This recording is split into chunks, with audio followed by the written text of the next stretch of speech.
My name is Vera Westbrook. I'm 28 years old.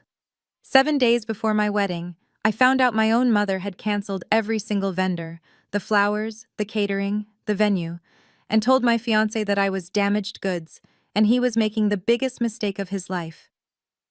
On our wedding day, 200 guests arrived to an empty lot, but my maid of honor had seen this coming 6 months ago. What she planned, and what my mother walked into, changed everything. Before we begin, if you enjoy this story, please take a moment to like and subscribe, but only if you truly feel it. And tell me in the comments, what time is it where you are right now? Now, let me take you back to 8 months ago, the night Nathan got down on one knee in our kitchen, and the phone call from my mother that came 11 minutes later. Nathan proposes on a Tuesday evening. No fancy restaurant, no ring hidden in dessert. He just stands in our tiny kitchen in Ridge Hill, Georgia, holding a ring he saved 7 months for and says, "I don't have a speech. I just know I want every morning to start with you." I say yes before he finishes the sentence. We sit on the kitchen floor afterward, my back against the cabinets, his arm around my shoulder, and I keep turning my hand under the light, watching the small diamond catch it. For 11 minutes, the world is exactly right. Then my phone rings. Mom.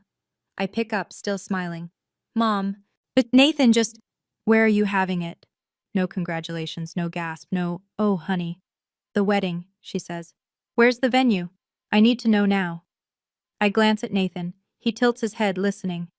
We haven't decided anything yet, Mom. He literally just, well, you need to start deciding. These things book out a year in advance. I'll handle the calls. I should explain something. My whole life, every decision I've ever made has passed through my mother first. Which college? Like which major? Which apartment? When my father died, I was 19. She pulled me close at the funeral and whispered, "It's just us now. You're all I have." And from that day, saying no to her felt like abandoning a widow. So when I tell her we want to plan it ourselves, she goes quiet. 4 seconds. I count them. Fine, she says. I understand. You don't need me anymore. My chest tightens. The old guilt, the one she installed like software when I was a child, boots up instantly. No. Mom. Of course I need you. I want you to help. I hear her exhale, satisfied. Nathan watches me from across the kitchen. He doesn't say anything, but his jaw shifts, just slightly, the way it does when he's holding something back. I didn't know it then, but that phone call was the first move in a game my mother had been waiting to play. 3 months after the engagement, my mother has taken over everything. It happens gradually, the way water rises in a basement. By the time you notice, now it's already at your ankles. First, she offers to make a few calls to vendors because I'm busy teaching 3rd grade. Then she starts showing up to tastings without telling me. Then she changes my contact info on the florist's account to her own number. I wanted wildflowers, sunflowers, lavender, baby's breath, loose and messy and alive. My mother orders white roses. For elegance, she says. You'll thank me. I wanted BBQ, pulled pork, cornbread. Can't serve barbecue at a wedding. Vera can't serve barbecue at a wedding, Vera. People will talk. I wanted the seating chart to put Nathan's family up front. She rearranges it so her friends fill the first 4 rows. When I push back, gently, the only way I know how, she cries. Right there in our living room, dabbing her eyes with a tissue she already had in her hand. I'm just trying to make this beautiful for you. Your father would have wanted it this way. And I fold. Every time. Nathan starts spending longer hours in his workshop. He doesn't complain. But I catch him standing at his workbench sometimes, not building anything, just staring at the wall. One evening, Rachel, my maid of honor, my best friend since 8th grade, comes over for the first rehearsal dinner planning. She watches my mother rearrange the centerpiece samples I'd chosen, but replacing everyone. Rachel doesn't say anything to Diane, but later at the door she grabs my arm. I need you to trust me on something. Don't ask questions yet. I laugh nervously. What do you mean? She just squeezes my hand and leaves. I didn't understand. Not then. 2 months before the wedding, my mother invites Nathan to lunch. Just the two of them. She says it's to talk family things. I think it's a good sign. But Nathan comes home that afternoon and sits down across from me at the kitchen table. He folds his hands. He's careful with his words, he always is, but I can see the tension in his shoulders. Your mother told me you had a breakdown in college. My stomach drops. She used the phrase damaged goods. I stare at him. The room tilts. She said, "My daughter needs someone who can handle her. Can you? Really?" I open my mouth, but nothing comes out. Because yes, after my father died, but I went through a dark stretch my sophomore year. I saw a counselor. I worked through it. It wasn't a secret, but it wasn't ammunition either. My mother turned it into ammunition. "What did you say?" I whisper. Nathan looks at me steadily. I said, "I don't see damage. I see someone who survived you." Something cracks open in my chest. Not pain. Something warmer. "She left after that," he says. "Didn't finish her iced tea." 20 minutes later, my phone rings. Mom. Nathan disrespected me at lunch. Mom, he's isolating you from your family, Vera. That's what men like him do. Carpenters. Blue collar. No ambition. He builds furniture with his hands, Mom. Your father was an accountant. Dad is gone. Silence. Then very quietly, "Don't you dare throw that at me." She hangs up. I sit in the kitchen holding my phone, caught between two versions of the truth. My mother's, where she's protecting me, and the real one, where she's trying to make sure I never leave. I didn't know it yet, but this was only the first step in her plan. The rumors start small. 6 weeks before the wedding, I walk into Patty's hair salon on Main Street for my regular trim. Patty, who's done my hair since I was 14, sits me down and leans close to the mirror. "Honey, are you okay? Your mama stopped by yesterday, said things aren't going well at home." I blink. What did she say exactly?" Patty hesitates. "Just that you've been struggling, that Nathan might not be the right fit." I smile, the kind you paste on when your insides are liquefying, and say, "Everything's fine, Patty, really." But it's not fine. Because the next day, I walk into Dale's Market for groceries, and Mrs. Brewer at the register gives me a look I've never gotten before. Pity. Pure, unfiltered pity. "Vera, sweetheart, if you ever need to talk." I don't ask what she heard. I already know. Ridge Hill has a population of 4,000. In a town this size, a rumor doesn't travel. It teleports. Within 48 hours, my mother has seated every coffee counter and church parking lot with the same story. Vera is fragile. Nathan is a mistake. The wedding shouldn't happen. I start feeling it everywhere. The sideways glances at the post office. The overly gentle tone from parents at school pickup. People treating me like I'm made of wet paper. That Thursday evening, as my phone buzzes, a text from Rachel. "Don't react to anything your mom does this week. I mean it. Trust me." I stare at the screen. What does Rachel know that I don't? I type back. "You're scaring me." 3 dots appear, then disappear, then appear again. Good. Scared means you're paying attention. She doesn't explain further. And for reasons I can't articulate, I don't push. Something is moving under the surface. I just can't see it yet. 5 weeks out. My mother calls Gloria Cole. What I don't find out about it from Gloria, I find out from Nathan, who finds out from his mother, who calls him at 9 o'clock on a Saturday morning, her voice tight and careful. "Nathan, is there something about Vera I should know?" Nathan puts the phone on speaker so I can hear. Gloria continues. "Diane called me last night. She said Vera has a history of," she used the word episodes. "She said Vera needed psychiatric treatment in college and that she worries about her stability." My hands go cold. "She told me you should know what you're getting into. And that," Nathan, I'm just repeating what she said. "She called Vera emotionally volatile." I watch Nathan's face. His expression doesn't change, but a muscle near his temple tightens. "Mom," he says, "Vera saw a counselor after her dad died. That's it." Diane is twisting it. Gloria pauses. "I believe you, honey, but she was very convincing. She cried." Of course she cried. After Nathan hangs up, he turns to me. For the first time, I see something in his eyes that isn't patience. It's clarity. "Your mother is not trying to protect you, Vera. She's trying to own you." I know he's right. I've known for years, maybe. But hearing it out loud, in our kitchen, on a Saturday morning, with sunlight on the floor, it sounds different. And it sounds true. Don't fight with your mom over this, I tell him. That's exactly what she wants. He nods. But his jaw is set. That night, lying in bed, I realize something. My mother isn't just trying to stop a wedding. She's trying to dismantle every relationship I have, one phone call at a time. And she's running out of people to call. Here's what nobody tells you about weddings. The money disappears before the first dance starts. Nathan and I have saved for 3 years. And $18,000, pulled from teacher paychecks and early carpentry commissions, skipped vacations, a used car instead of a new one.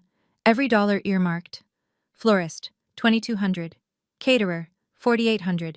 Venue deposit, $3,500. DJ, photographer, rentals, cake. The rest fills in fast. Most of those vendors have a 30-day cancellation policy. We're now inside that window.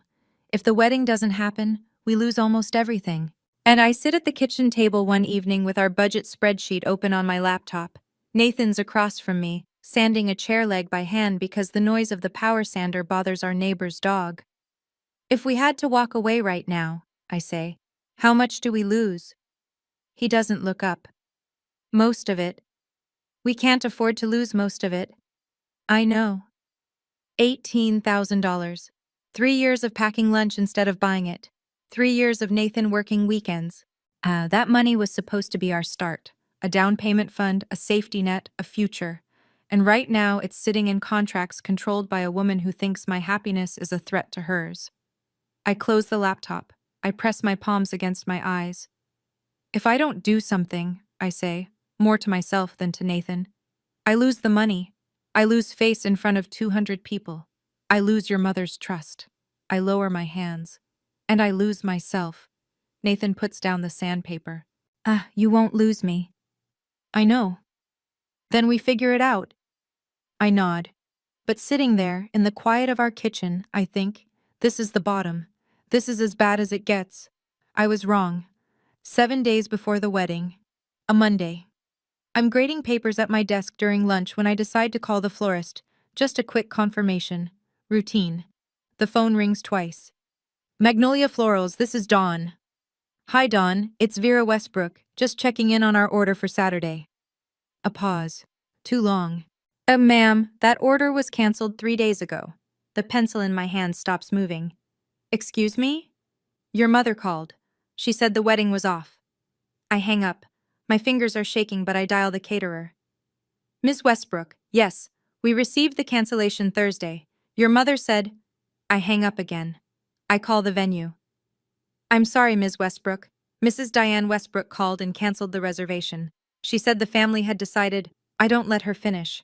I sit at my desk, staring at my phone, and I feel the ground beneath me dissolve. Not crack. Dissolve. Like sand under a wave. I call my mother. She picks up on the first ring, as if she's been waiting. Mom, you canceled my wedding. I canceled a mistake. That was not your decision. Everything about you is my decision, Vera. I grip the edge of my desk. I raised you, she says, her voice flat and even. I fed you. I buried your father alone. This wedding? Yo, it's mine to give or take. Something shifts inside me. Not anger, not yet. Something colder.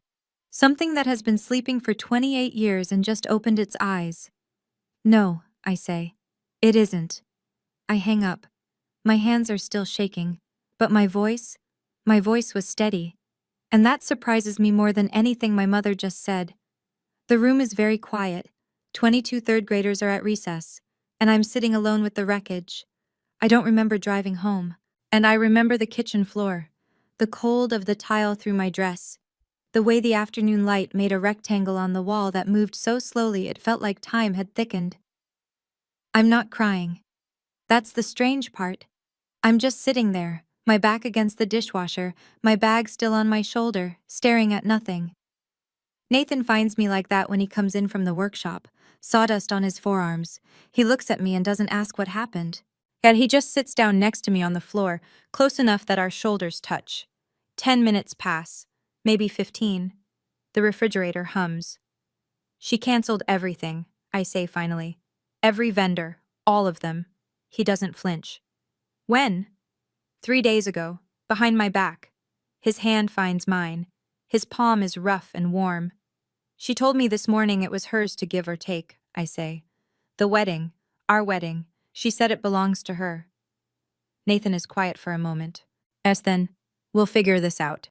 7 days, Nathan. No florist, no caterer, no venue, no money for replacements. I know. My mother wants me to fail. The sentence sits in the room like a living thing, the first time I've ever said it out loud. Nathan pulls out his phone. I'm calling Rachel. He dials. Rachel picks up. Nathan gives her the short version. Vendors canceled. Diane responsible. 7 days. Rachel listens. I can hear the silence on her end. Not the silence of shock. Hook call. Nathan and I look at each other. Call. Nathan and I look at each other. Don't call any vendor, Rachel says. Don't call your mother. I need 48 hours. That same night, after I've fallen into something that isn't quite sleep on the couch, Nathan's phone rings. He's in the kitchen. I hear him answer, hear his voice drop low. I don't move. Later, much later, he tells me what happened, as my mother called him at 10:47 p.m. She had a breakdown in college. Did she tell you the full story? Nathan says nothing. She couldn't get out of bed for 3 weeks. She missed finals. I had to fly up and bring her home. Still nothing. She can't handle stress, Nathan. She'll fall apart. You'll be the one picking up the pieces. He lets her talk. Walk away now, she says. Save yourself. You seem like a decent man. Don't let her ruin your life. Nathan reaches across the counter and taps a button on his phone. Record. Georgia is a one-party consent state. He knows this because his buddy Marcus told him once after a contractor tried to cheat him on a job. Is that everything, Diane? He says calmly. I'm trying to help you. Noted. He hangs up. He saves the file. He doesn't tell me that night. He can see I'm barely holding together, and one more blow might crack the foundation. The next morning, he drives to Rachel's apartment before work. He hands her his phone, the recording queued up. Rachel listens. Her face doesn't change. When it ends, she looks at Nathan and says, "This is exactly what I needed." Nathan asks, "What are you planning, Rachel?" She taps the phone against her palm. "Insurance."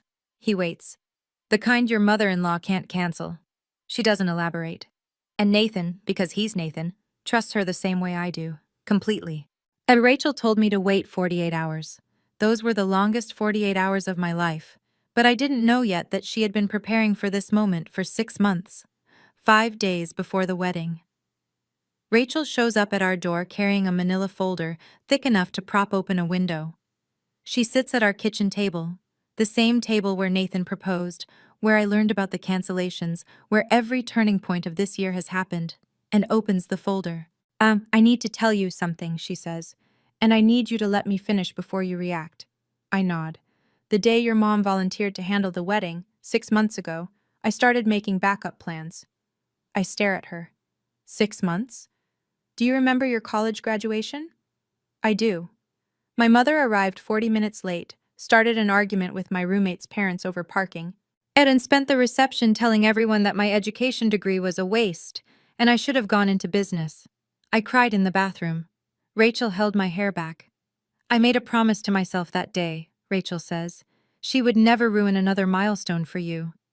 She pulls out a printed contract. Elmwood Garden Estate, a private garden property 12 minutes from downtown Ridge Hill, owned by a woman named June Whitfield, a friend of Rachel's from event planning. There the contract is signed, Rachel's name, dated 6 months ago, a $2,000 deposit, Rachel's own money. You spent your own money? My voice cracks. You'd do the same for me. I look at the date on the contract, 6 months. She started this the same week my mother took over the vendor calls. Rachel saw it coming before I did, before anyone did. Nathan leans against the counter, arms crossed. He's staring at Rachel like she just walked through a wall. I didn't do this because I hate your mother, Rachel says. I did this because I love you. I don't have words. I just have tears. And for the first time in months, they're not the sad kind. Rachel flips through the folder like a general briefing a war room. Florist, Sandy's blooms, out of Cartersville. Wildflowers, sunflowers, lavender. She looks at me. Exactly what you originally wanted. I press my hand over my mouth. Caterer. Big Jim's Smokehouse. Pulled pork, cornbread, brisket, sweet tea in mason jars. Nathan lets out a short laugh, the first one I've heard from him in weeks. DJ is my friend Marcus, photographer, my coworker Lena. She shoots weddings on the side. Total backup cost, 6,500. I've covered it. You pay me back whenever. I shake my head. Rachel, that's not negotiable. She moves on. Guest list. I pulled the original list you shared with me when you first got engaged, before your mother took over communications. At 200 names, phone numbers, emails. I have a separate contact database for every single one. She explains the plan. The morning of the wedding, she'll send a mass text and make personal calls to the 15 most important guests. Nathan's family, my Uncle Tom, closest friends. The message? Venue has been upgraded, new address, arrive by 3 p.m. She'll frame it as a surprise. And my mother? I ask. Rachel meets my eyes. She gets the original address. Only the original address. The room goes quiet. I also called someone else, Rachel says, her voice careful now. Maggie Coulter, WRDG-TV. The news? Local interest piece.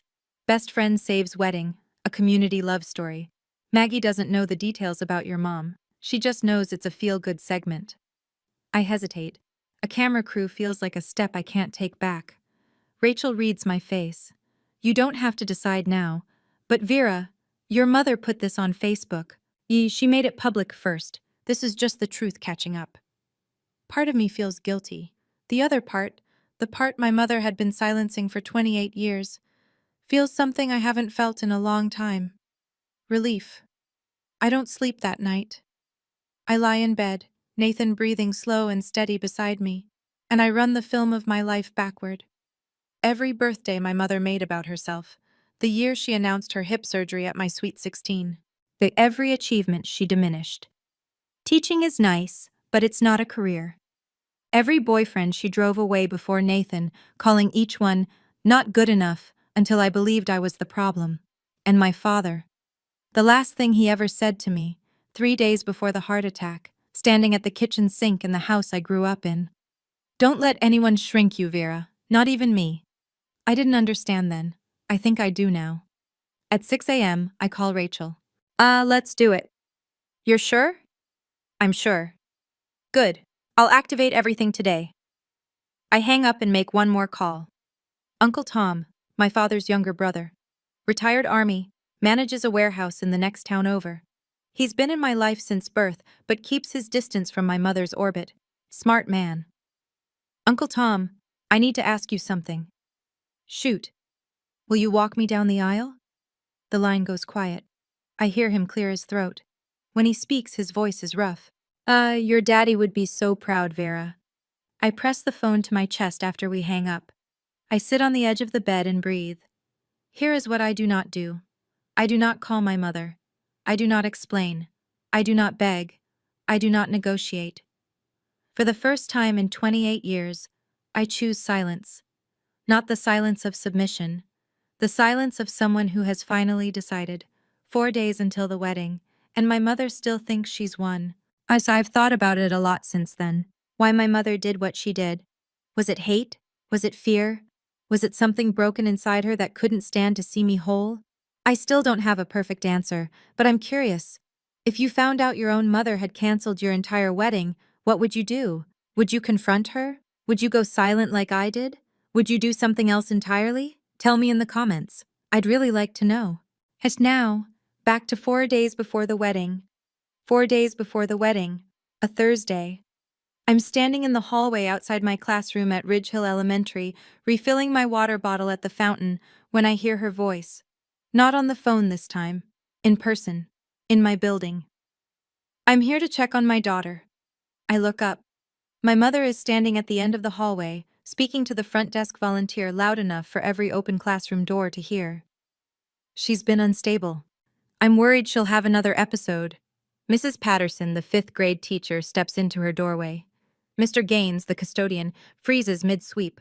2 parents waiting for a pickup conference turn to stare. My face goes white. I can feel it drain. blood leaving like someone pulled a plug. I walk toward her. Steady steps. My sneakers squeak on the linoleum. Mom, this is my workplace. Please leave. She pivots to face me, and her expression shifts, hurt, wounded, trembling chin. It gently but firmly. Ma'am, I'll need to gently but firmly. Ma'am, I'll need to ask you to step outside. My mother looks around the hallway, at the staring faces, the half-open doors, and squares her shoulders. You'll see, she says, walking toward the exit. Everyone will see. The door closes behind her. The hallway slowly unstiffens. As Mr. Gaines resumes sweeping, Mrs. Patterson gives me a small, helpless shrug. Then a hand touches my elbow. Mrs. Daniels, 62, taught at this school for 30 years, reading glasses on a beaded chain. She leans close. Honey, my mother was the same. Don't let her win. 5 words from a near stranger. And they hold me up for the rest of the day. 2 days before the wedding, or a rehearsal dinner at Gloria Cole's house, a cozy ranch-style home with a wraparound porch and string lights Nathan hung last summer. About 30 people, Nathan's family, a few close friends, Rachel, Uncle Tom, fried chicken, potato salad, Gloria's famous sweet potato pie. The mood is warm, nervous, hopeful. My mother was not invited. She comes anyway. I hear her car door at 7:15 p.m. She walks up the porch steps carrying a bottle of wine and a smile that doesn't reach her eyes. Gloria opens the door, startled. Diane, we weren't expecting. I'm the mother of the bride. She steps inside. The living room goes quiet. Nathan's cousin Danny sets down his fork. Uncle Tom straightens in his chair by the window. My mother pours herself a glass of wine, her own bottle, and raises it. I'd like to make a toast. Nobody stops her. That's how she operates. She counts on politeness. I just hope Nathan knows what he's signing up for. A murmur. This marriage lasts longer than her, this marriage lasts longer than her attention span. The room is a held breath. Gloria stands, her voice is iron-wrapped in velvet. Diane, that's enough. My mother takes a sip, sets the glass down, looks around the room at 30 faces staring back at her. I said what I said. She walks out. The screen door slaps shut behind her. Silence. Then Nathan's hand finds mine under the table. He squeezes. I squeeze back. Gloria crosses the room and bends down next to my chair. Her eyes are wet. She whispers, I'm sorry I ever doubted you. And then, quieter, you are welcome in this family, Vera. Always. One day before the wedding, Friday evening, I'm folding napkins at Rachel's apartment. She insisted I stay the night so Diane can't reach me, when my phone buzzes. A screenshot from my coworker Jenny. As it's a Facebook post, my mother's account. Please pray for my daughter. She's rushing into a marriage against medical advice. I've done everything I can. A mother's heart is broken. Against medical advice. I read it 3 times. Each time the words rearranged themselves into something uglier. There is no medical advice. There is no doctor who said don't get married. My mother invented a medical crisis and posted it to 800 people in a town where everyone knows everyone's middle name. My hands are shaking. Rachel looks over, reads the screenshot, and her expression doesn't change. She's past shock. She's in operational mode. I saw it 20 minutes ago, she says. 800 people, Rachel. I know. She's telling the whole town I'm mentally ill. Rachel takes the phone from my hand. Not roughly, like a nurse removing something that's hurting a patient.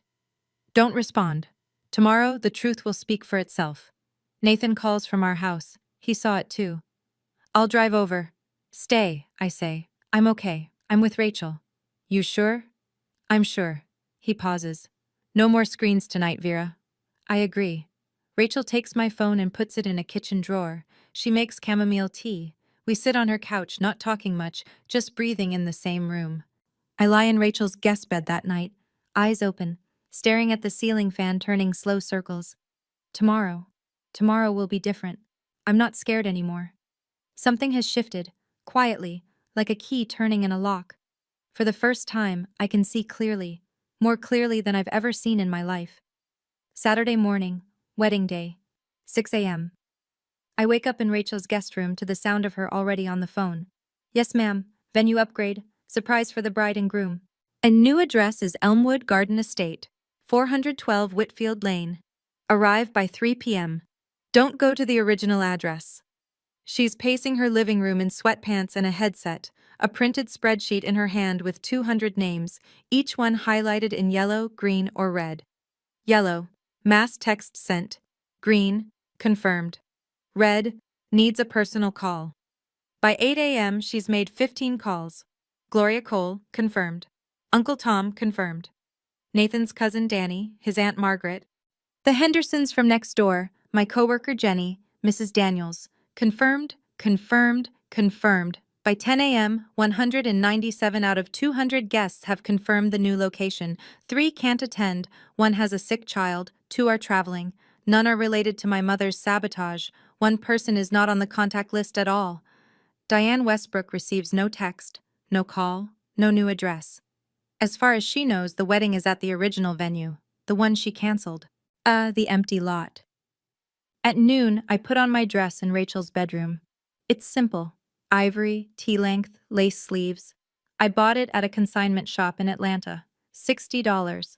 My mother called it second-hand embarrassment. I call it mine. Uncle Tom arrives at 1:30 p.m. He's wearing a gray suit, polished shoes, eyes already red. He sees me and stops in the doorway. Lord Vera, you look like your daddy on his wedding day, stubborn and beautiful. Rachel checks her watch, checks her list. Looks at me. Ready? I smooth my dress. I take a breath. I've been ready for 28 years. For the first time, my wedding feels like mine. Elmwood Garden Estate sits at the end of a gravel lane lined with pecan trees. There's a white wooden gate, open wide. Beyond it, a rolling lawn edged with wildflower beds, sunflowers, lavender, baby's breath. The flowers I chose, the flowers my mother erased. Rachel brought them back. Fairy lights are strung between 2 ancient live oaks, swaying just enough to make the light shimmer. Wooden chairs line a center aisle, chairs Nathan built himself over the last year, one every weekend, stacked in his workshop, where I thought he was just staying busy. He was building our wedding without me knowing. The BBQ pit is already going. Big Jim himself, in his denim apron, tends the smoker. Pulled pork, cornbread, sweet tea in mason jars, just like I dreamed. Guests start arriving at 2:30. They step through the gate and stop. And almost every one of them stops. Some press their hands to their chests. Some laugh in disbelief. Mrs. Henderson whispers to her husband, "This is better than the original." Gloria Cole walks in, sees the wildflowers, sees the hand-built chairs, sees the fairy lights catching the Georgia afternoon sun. She finds me near the garden trellis and wraps her arms around me. Tight, real. This is what your wedding was always supposed to look like. Maggie Coulter from WRDG-TV arrives quietly with her cameraman. They set up off to the side. Unobtrusive, professional. Rachel briefs them. A heartwarming story about friendship and community. That's all they need to know for now. Old Mrs. Freeman, my neighbor since childhood, 81 years old, Sunday hat and all, finds me and takes both my hands. Your daddy is watching, sweetheart. I know it. I believe her. 200 chairs, 197 guests, and the only person missing is the one who tried to make sure none of this would exist. 3 o'clock. The afternoon light turns gold. Uncle Tom takes my arm at the end of the aisle. His grip is firm, military firm, but his hand is trembling. Slow steps, he murmurs. Make it count. The music starts. Not a grand orchestral piece, just a guitar.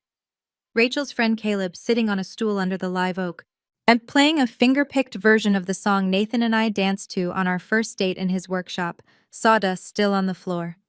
I step forward. 200 faces turn. Some are smiling. Some are already crying. Gloria Cole holds a tissue to her nose. Mrs. Daniels nods at me from the 3rd row. Small, steady, certain. Nathan stands at the end of the aisle. His hands are clasped in front of him. His eyes are red and he's not hiding it. He's never hidden anything from me. As Uncle Tom delivers me to Nathan, shakes his hand and says, "Take care of her, or answer to me." Nathan nods. "Yes, sir." The officiant, Nathan's college friend David, ordained online last month specifically for this, keeps it simple. Short readings, no sermon, then the vows. Nathan goes first. His voice breaks once, on the word home. My turn. I don't read from a card. I look at him and say what I've been holding for months. I choose you.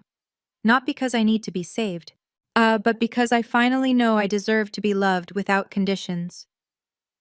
The garden goes quiet, even the birds, it seems. I don't need permission to be happy. Not from anyone. Not anymore. Nathan's hand finds mine. The officiant pronounces us married. We kiss under the live oaks, and the fairy lights sway, and 197 people rise to their feet. The sound of their applause fills the garden like a wave, and somewhere, 12 minutes away, an empty lot waits in silence. And 3:15 p.m., 12 minutes away. I learned the details later, pieced together from Uncle Tom, from the security guard, from Maggie Coulter's footage. My mother drives to the original venue at 3:15.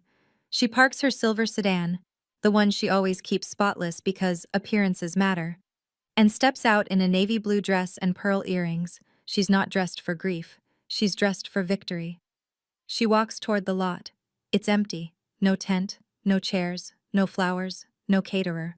Cancelled vendors, the empty venue. Her cancelled vendors, the empty venue. Her daughter's dream, erased. In her mind, the story ends here, with Vera humiliated, crawling back, needing Mama again. Then she looks around. No cars, no guests arriving, no confused relatives milling about, no one weeping on their phone, no one at all. The smile fades. And she pulls out her phone and calls me. It rings 5 times and goes to voicemail. She calls Rachel, voicemail. She calls Gloria Cole, voicemail. She scrolls through her contacts and calls Nathan's cousin Danny, voicemail. Mrs. Henderson, voicemail. Jenny from my school, voicemail. 7 calls, 8, 9, not a single answer. She stands in the middle of that empty lot, phone pressed to her ear, turning in a slow circle. The sun is hot, the cicadas are loud, and she is completely, utterly alone. I try to imagine what that moment felt like for her, the exact second she understood, the second the smile dropped and the realization landed like a stone in still water. She came to watch me break. Instead, she stood in an empty field, calling number after number, and no one answered. Someone answers eventually. A distant cousin of Nathan's, Bev, 74, hard of hearing, probably didn't understand the "Don't tell Diane" memo. She picks up on the 6th ring. Oh, Diane, didn't you get the message? Wedding's at Elmwood Garden now, pretty place out on Whitfield Lane. My mother hangs up without saying goodbye. 25 minutes later, she must have broken every speed limit in Ridge Hill. Her silver sedan crunches up the gravel lane at Elmwood Garden Estate. She sees the white gate, the fairy lights through the trees. She hears the music, the laughter, the clinking of glasses, and the smoky sweetness of barbecue drifting through the Georgia air. And she parks. She walks to the gate. Her heels sink slightly into the gravel. A man is standing at the entrance. Kyle, Rachel's friend, 6'2", calm-faced, holding a clipboard. He's been briefed. Good afternoon, ma'am. May I see your invitation? My mother straightens. I'm the mother of the bride. Kyle looks down at his list. He scans it carefully, top to bottom. He looks up. I'm sorry, ma'am. Your name isn't on the guest list. My mother stares at him. Her mouth opens, and then closes. There must be a mistake. No mistake, ma'am. I've checked twice. Through the gate, she can see the chairs, the wildflowers, the mason jars, the guests laughing. She can see the back of my dress. She can see Nathan's arm around my waist. Everything she tried to destroy is right there, alive and whole and glowing. And there is a gate between her and it, and a man with a clipboard, and her name, nowhere on the list. I understand this is difficult, Kyle says gently. But I can only allow listed guests. For the first time in her life, my mother is on the outside of a door she can't open. And the key is not in her hands. She doesn't leave quietly. I piece this together from Maggie Coulter's footage, which I watch only once, 2 weeks later, and never again. My mother's voice rises, first measured, then sharp, then raw. This is my daughter's wedding. I am her mother. Kyle doesn't move. He keeps his hands clasped in front of him, and his expression neutral. He's been trained for this. Rachel thought of everything. Ma'am, I understand, but I'm not authorized to. Authorized. I gave birth to her. Several guests near the gate turn their heads. Nathan's Aunt Margaret whispers something to the person next to her. Mrs. Henderson shakes her head slowly. My mother sees the faces looking at her, not with sympathy, not with confusion, with recognition. They know what she did. But Rachel's venue change message was clear. Due to unforeseen vendor cancellations by a family member, the wedding location has been moved. Everyone knows who that family member is. Then my mother sees the camera. Maggie Coulter and her cameraman have moved toward the gate, not aggressively, just doing their job. The red light is on. My mother freezes. The tears, the ones she can summon on command, stop. She looks at the lens the way a deer looks at headlights. For one long moment. Just she stands there, the mask cracking. Not the grieving mother, not the protective parent. Just a woman in a navy dress who bet everything on control and lost.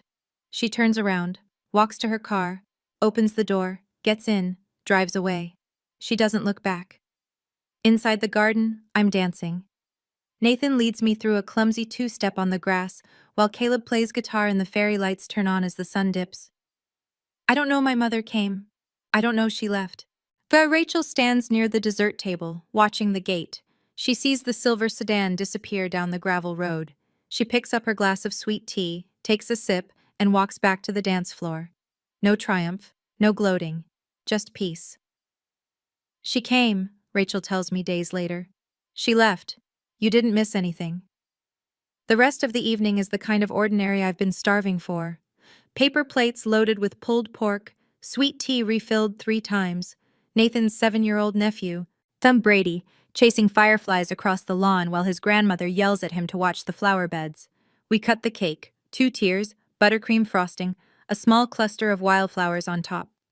I made the topper myself, 2 tiny wooden figures Nathan carved last month.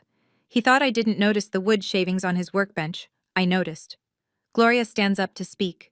She's not a woman who enjoys public attention, so when she clears her throat and the garden goes quiet, it means something. I'm not a speech person, she says, but I want to say this. Welcome to the family, Vera, for real this time. A few people laugh, a few people cry. I do both. Uncle Tom goes next. He holds his glass steady, but his voice wavers. My brother always said Vera would find her way. He pauses, swallows. He was right. The applause is gentle, not a roar, just a warm, even sound like rain on a porch roof. So I sit at the long wooden table, one Nathan built for a client last year but decided to keep. And I look around. 200 people eating barbecue in a garden full of wildflowers under fairy lights in a small Georgia town. Nobody is performing. Nobody is managing appearances. Nobody is watching to see if I'll crack. For the first time in my life, a celebration isn't being held hostage. Rachel catches my eye from across the table. She raises her mason jar. I raise mine. But we don't say anything. We don't need to. That was the first celebration of my life that wasn't stolen from me. Later that night, after the last guest has gone and the fairy lights are still blinking softly in the empty garden, Nathan and I sit on the porch steps at our house. My shoes are off. His tie is loose. The night air smells like jasmine and leftover smoke. There's something I need to show you, he says. He pulls out his phone and opens an audio file. Dated 6 days ago, 10:47 p.m. I didn't play this for you before because you were already breaking. He presses play. My mother's voice fills the dark porch. She had a breakdown in college. Did she tell you the full story? I listen. She can't handle stress. She'll fall apart. I keep listening. Walk away now. Save yourself. The recording ends.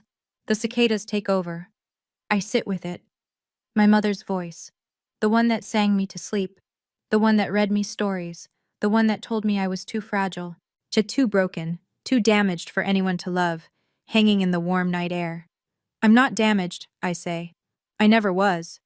Nathan doesn't argue. He just waits. I want to send this to Maggie Coulter. He looks at me. Are you sure? My mother put it on Facebook first. She told 800 people I was mentally ill. She told the whole town my marriage was a mistake. I fold my hands. I'm not putting her on blast. Oh, I'm just letting people hear her real voice. Okay. And the vendor cancellations, the emails, the voicemails where she pretended to be me, Rachel has all of those. Nathan nods. This isn't revenge, I say, as much to myself as to him. This is just the truth, without her editing it. He puts his arm around me. The porch light flickers. Somewhere down the road, a dog barks twice and stops. I'm not doing this to hurt her. I'm doing this so she can never rewrite the story. The next morning, Sunday, I sit at the kitchen table with a blank sheet of paper and a pen. Not an email, not a text, a letter. Handwritten. Because some things should cost effort. I write 3 drafts before I get it right. The first is too angry. The second is too kind. The third is honest. Mom, I love you. I need you to know that first, because the rest of this letter will be hard to read. You canceled my wedding. You told my fiancé I was damaged goods. You told the town I was mentally ill. You told his mother I was unstable. You came to my workplace and implied I was having a breakdown in front of my colleagues. You posted on Facebook that I was marrying against medical advice. That was a lie. I don't hate you for any of this, but I can't pretend it didn't happen. I think you're afraid. I think you've been afraid since Dad died. Afraid of being alone, afraid of losing control, and afraid that if I build my own life, there won't be room for you in it. There is room. There will always be room. But not like this. I need distance. I don't know for how long. When you're ready to talk, really talk, without guilt, without tears used as weapons, without trying to control the conversation, I'll be here. But the door opens from my side now. Not yours. I love you, Mom. But love without boundaries isn't love. It's captivity. Vera. I fold the letter. I put it in an envelope. And I write Diane Westbrook on the front. I drive to Uncle Tom's house and hand it to him. He reads it standing in his doorway. When he finishes, he folds it carefully and looks at me. Your father would have written the same thing. He delivers it that afternoon. I don't ask how she reacted. I'm not ready to know. 1 week after the wedding, Maggie Coulter's segment airs on WRDG-TV. The piece runs 4.5 minutes during the 6 o'clock news. But the angle, maid of honor saves best friend's wedding after family sabotage, a Ridge Hill love story. Maggie keeps it tasteful. She doesn't name my mother directly. She says a family member canceled all wedding vendors 1 week before the ceremony. She shows footage of the garden, the wildflowers, the fairy lights, Nathan and me dancing. She interviews Rachel, who says simply, when someone you love is in trouble, you don't wait for permission to help. She doesn't need to name Diane. But in a town of 4,000, subtraction is identification. If the mother of the bride isn't in the wedding footage and a family member did the sabotage, everyone does the math. Within 3 days, I hear the ripples. Diane's post, the one about medical advice, gets screenshot shared across half the town before she can delete it. By the time she does, it's too late. People are placing it side by side with Maggie's report. At the Ridge Hill Women's Auxiliary, where Diane has held a board seat for 6 years, sends her a polite email. We think it's best if you take a leave of absence while things settle down. At Patty's hair salon, Patty herself tells Diane during her appointment, Diane, I heard what happened. I think you should talk to someone, a professional. Neighbors stop waving from their driveways. Invitations to Sunday potlucks stop arriving. The phone calls taper off. Because my mother's currency in Ridge Hill was always reputation. The devoted widow, the sacrificing mother, the woman who held it all together. That currency is now worthless. A woman on the town's Facebook group writes what everyone is thinking. I always thought Diane was a devoted mother. Turns out devoted and controlling look the same from the outside. I hear about the next part from Uncle Tom, who checks on my mother because, despite everything, she's still his late brother's wife. And Tom is the kind of man who doesn't abandon people even when they've earned it. Diane calls him on a Wednesday night, 2 weeks after the wedding. She's crying. They turned my daughter against me. Tom doesn't sugarcoat it. Nobody turned her, Diane. You pushed her. She's my child. I have a right. You have a right to love her. You don't have a right to own her. She hangs up on him, calls back 20 minutes later, calmer, trying a different angle. Rachel manipulated the whole thing. She poisoned Vera against me. Rachel saved a wedding you tried to destroy. Silence. Tom tells me she calls a few of her old friends from the women's auxiliary. She tells them she's been pushed out by her daughter and her daughter's controlling best friend. The narrative is familiar. Diane, the victim. Diane, the misunderstood martyr. But this time, nobody buys it. Everyone saw the Facebook post.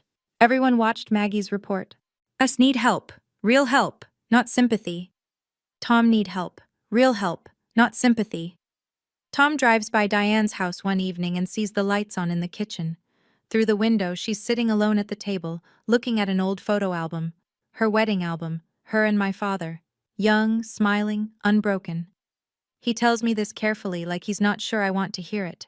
I listen. I hope she gets help, I say. I mean it. Not because I've forgiven her, because I know what it looks like when someone is drowning and too proud to call for a life vest. I tell Tom, if she agrees to see a therapist, I'll go to one session of family counseling with her.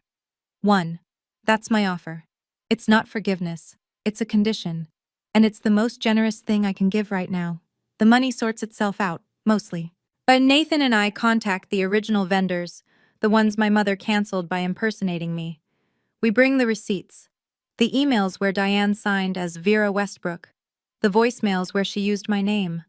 The florist and the caterer both review the evidence and agree. We didn't authorize the cancellation. Dawn at Magnolia Florals refunds $2,200. The caterer returns $4,800. That's $7,000 back. Not everything, but enough to breathe. The venue, Ridge Hill Community Pavilion, has a stricter policy. No refund past 30 days. But the manager, after hearing the story and seeing the voicemails, offers a credit toward a future event.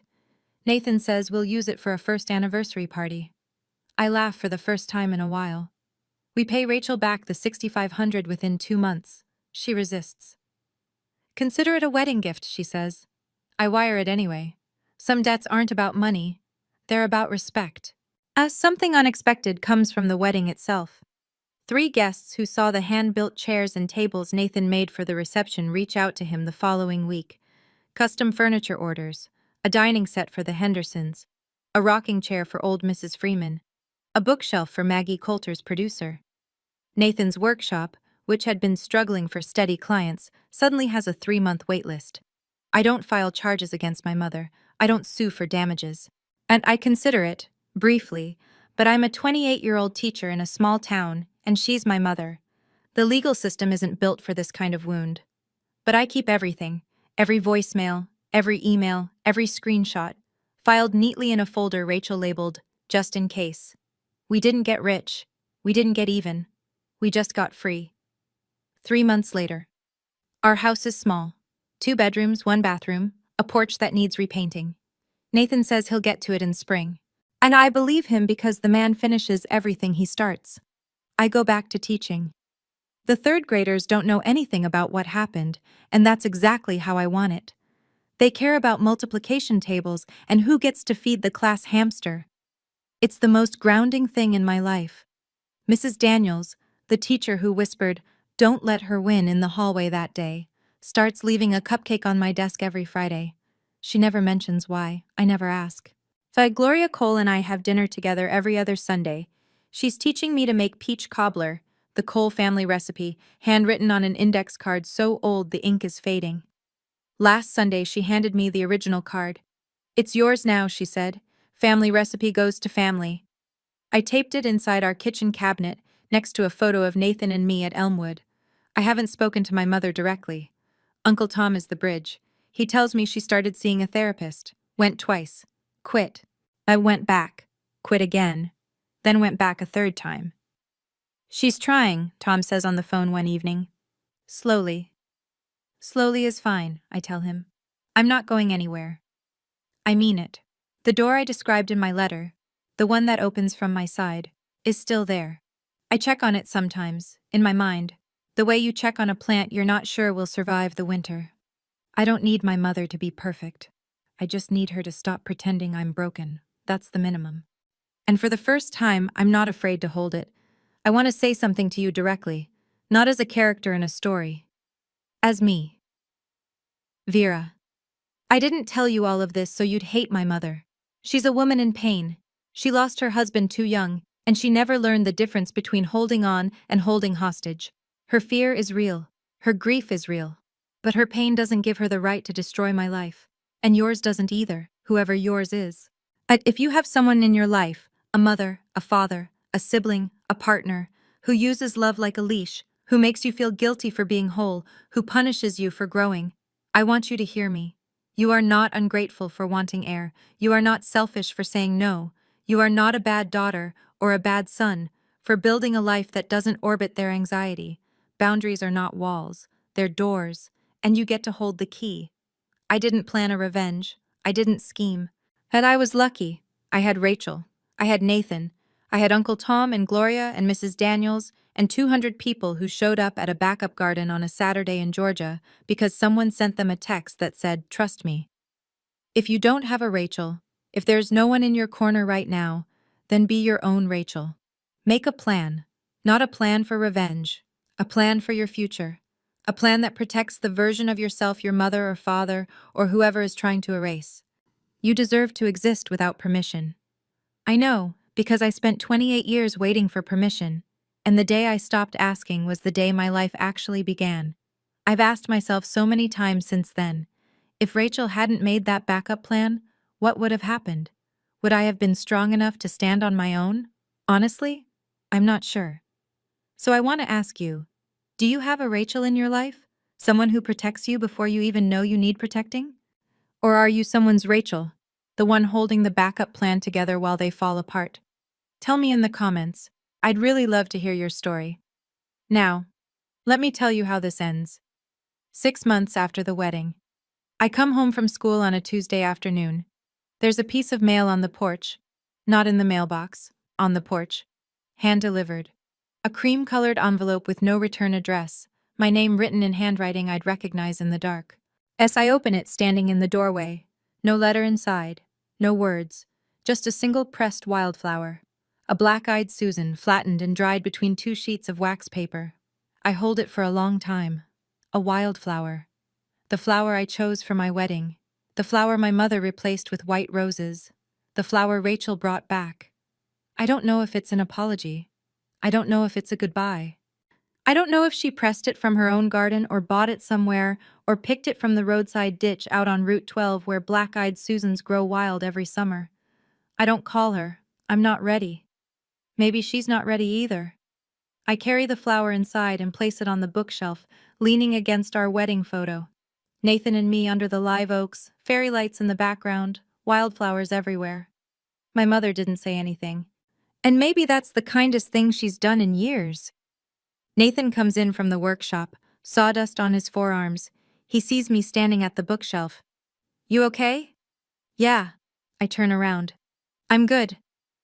Through the kitchen window, the late afternoon sun pours across the backyard. I can hear the rhythm of Nathan's table saw starting up again, the neighbor's dog barking, a mockingbird somewhere in the pecan tree. My name is Vera Westbrook Cole. I'm 29 now, and for the first time, my life is mine. Thank you for staying with me until the very end. If this story touched something in you, please hit like and subscribe. Not because I asked, but because you want to hear more stories like this one. Down in the description, I've linked another story I think you'll connect with. About a woman whose in-laws shut her out for 5 years, until one Thanksgiving dinner changed everything.